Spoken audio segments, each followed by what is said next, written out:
नमस्कार दोस्तों, आपका स्वागत है अपने YouTube channel P for portfolio में। आज हम बात करने वाले हैं रिलैक्सो फुटवेयर्स के बारे में। भयंकर वीकनेस हमें यहाँ पर दिखाई दे रही है। 600 के भी नीचे स्टॉक चला गया है।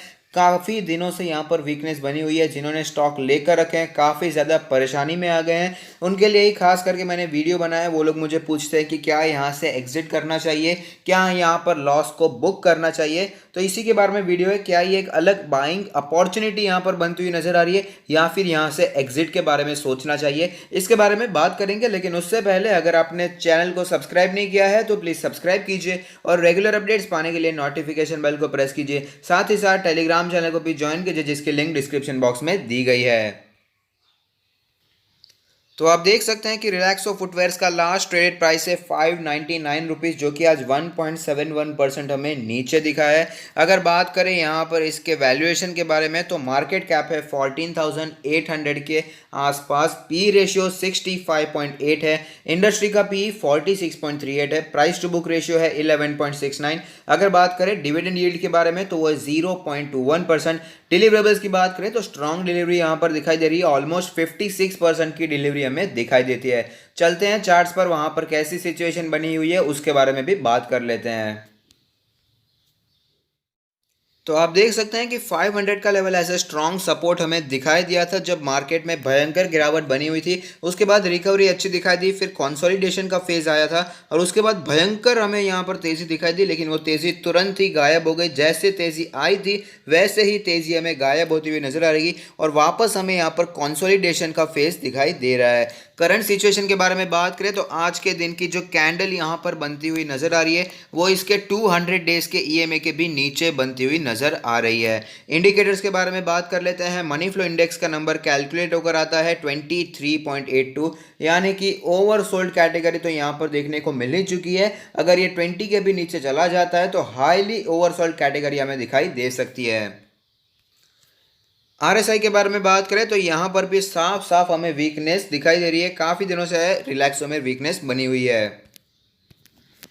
अगर बात करें यहाँ पर एमएससीडी के बारे में तो आप देख पाएंगे कि यहाँ पर बियरिश क्रॉसओवर चलता हुआ नजर आ रहा है। काफ़ी दिनों पहले ही बियरिश क्रॉसओवर देखने को मिला था और उसके बाद अच्छी खासी गिरावट भी देखने को मिली थी। लेकिन इसके बाद एक छोटा सा बुलिश क्रॉसओवर हुआ ज़रूर था, लेकिन वो ज़्यादा लंबा टिका नहीं और वापस हमें बियरिश क्रॉसओवर में कंटिन्यू रहता हुआ नजर आ रहा था।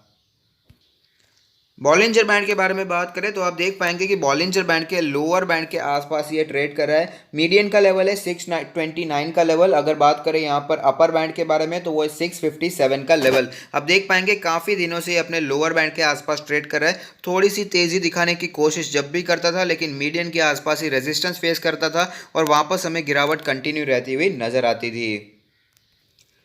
पिवट पॉइंट्स के बारे में बात करें तो पिवट लेवल कैलकुलेट होकर आता है 681 का लेवल। अगर बात करें यहाँ पर ऊपर के लेवल्स के बारे में तो 737 का लेवल दिखाई देता है। हालांकि फिलहाल गिरावट चल रही है तो सपोर्ट्स पर ज़्यादा फोकस रहेगा। 577 का पहला हमें यहाँ पर सपोर्ट दिखाई देता है। अगर वो लेवल भी टूट जाता है तो 521 का लेवल भी हमें यहाँ पर दिखाई दे सकता है एज अ सपोर्ट। हम ऑल टाइम चार्ट्स पर आ चुके हैं जहां पर हमें पता चलता है कि स्टॉक ने धमाकेदार मूवमेंट बनाकर दी है। मल्टी बैगर स्टॉक रहा है। मल्टी बैगर रिटर्न स्टॉक ने हमें बनाकर दिए हैं। कभी भी ज़्यादा डीप करेक्शन भी स्टॉक में देखने को नहीं मिला है। जब भी करेक्शन देखने को मिलता है तो अपने 20 मंथ्स के ईएमए के आसपास ही स्टॉक सपोर्ट लेता है और वापस हमें तेज़ी कंटिन्यू रहती हुई भी नजर आती है। जब मार्केट में भयंकर गिरावट थी तब भी 20 मंथ्स के ईएमए के आसपास ही सपोर्ट लिया था और वापस तेज़ी भी दिखाई थी। तो अब जो लेवल कैलकुलेट होकर आता है 545 का लेवल 20 मंथ्स का ईएमए है। अब बात कर लेते हैं इसमें पोजीशंस के बारे में और साथ ही साथ यहाँ पर गिरावट बनी क्यों है उसके बारे में भी चर्चा कर लेंगे। तो यहाँ पर सबसे पहले मैं आपको रीज़न बताना चाहूँगा कि क्यों हमें यहाँ पर गिरावट देखने को मिल रही है। तो आपको पता ही होगा कुछ हफ्तों पहले डीमार्ट के रिजल्ट्स आए थे, यानी कि एवेन्यू सुपरमार्ट्स के रिजल्ट आए थे और रिजल्ट काफ़ी ज़्यादा डिसअपॉइंटिंग थे। कुछ 88% के आसपास का फॉल हमें प्रॉफिट में देखने को मिला था। तो यही रीज़न है क्योंकि नॉन एसेंशियल आइटम्स बेचना बहुत ही ज़्यादा मुश्किल हो चुका था लॉकडाउन के पीरियड में और ये जो Q1 है वहाँ पर ही मैक्सिमम लॉकडाउन का पीरियड हुआ था। इसीलिए माना जा रहा है कि रिलैक्सो के Q1 के रिजल्ट्स काफ़ी ज़्यादा बुरे आ सकते हैं क्योंकि ये जो प्रोडक्ट्स बनाती है, फुटवेयर्स बनाती है, वो भी नॉन एसेंशियल है तो उसका सेल्स भी काफ़ी कम हुआ होगा। इसी के कारण हमें सिर्फ और सिर्फ रिलैक्सो में नहीं, बाटा में भी गिरावट है और साथ ही साथ रिटेल की जो दूसरी कंपनीज है जैसे कि ट्रेंट हो गया, ट्रेंट में भी गिरावट देखने को मिल रही है हमें, साथ ही साथ आदित्य बिरला फैशन में भी गिरावट देखने को मिल रही है। तो नॉन एसेंशियल आइटम्स बेचने वाली कंपनी में यहाँ पर हमें गिरावट साफ साफ नजर आ रही है, वीकनेस नजर आ रही है। मार्केट इंतजार कर रहा है कि इसके Q1 के रिजल्ट्स कब आएंगे, और डेट फिलहाल फिक्स हो चुकी है, बोर्ड मीटिंग होने वाली है 1 अगस्त को, वहां पर फाइनेंशियल रिजल्ट्स को कंसिडर किया जाएगा। तो अब बात कर लेते हैं यहाँ पर पोजीशंस के बारे में। अगर आपने बहुत ही ज़्यादा ऊपर पोजीशन बना कर रखी है, अगर आपको यहाँ पर फिलहाल घबराहट हो रही है कि मार्केट में फिर से गिरावट आएगी, शेयर फिर से नीचे बहुत ज़्यादा नीचे चला जाएगा, तो मेरा मानना है फंडामेंटली स्ट्रॉन्ग कंपनी है, अगर नीचे जाता है तो यहाँ पर बाइंग के बारे में सोचना चाहिए, लॉस में निकालने वाली एक कंपनी नहीं है, बहुत ही अच्छी कंपनी है, फंडामेंटली स्ट्रॉन्ग है। अगर आपने यहाँ पर नीचे पोजीशन बना कर रखी है, आप अभी प्रॉफिट में चल रहे हैं, अगर आपने लॉन्ग टर्म के लिए लिया है तो मेरा मानना है लॉन्ग टर्म के लिए होल्ड करना चाहिए, और अगर आपने शॉर्ट टर्म के लिए लिया है तो वैसे तो आपको अपॉर्चुनिटीज मिली थी प्रॉफिट बुकिंग के बारे में, अगर आपने वहां पर प्रॉफिट बुक नहीं किया है तो आप होल्ड भी कर सकते हैं, वरना प्रॉफिट बुकिंग के बारे में फिलहाल भी सोच सकते हैं। अब बात कर लेते हैं सबसे इंपॉर्टेंट फ्रेश बाइंग के बारे में। तो एक लेवल जो मैंने बताया था एग्रेसिव और एक्टिव इन्वेस्टर्स के लिए, क्योंकि स्टॉक ने पहले सपोर्ट लिया था 200 डेज के ईएमए के आसपास और वापस तेजी भी दिखा दी थी, वो भी लेवल था 585 580 के आसपास का लेवल, बाद में ही तेजी देखने को मिली थी। तो पहले ही मैंने बताया कि 580 से करके 620 के आसपास का जो लेवल है वो काफ़ी अच्छा लेवल है एग्रेसिव इन्वेस्टर के लिए, एक्टिव इन्वेस्टर के लिए। यहाँ पर पोजीशंस बनाने के बारे में, अगर वहाँ पर आपने पोजीशन बनाई है तो चिंता की जरूरत नहीं है, लॉन्ग टर्म के लिए अच्छा शेयर है।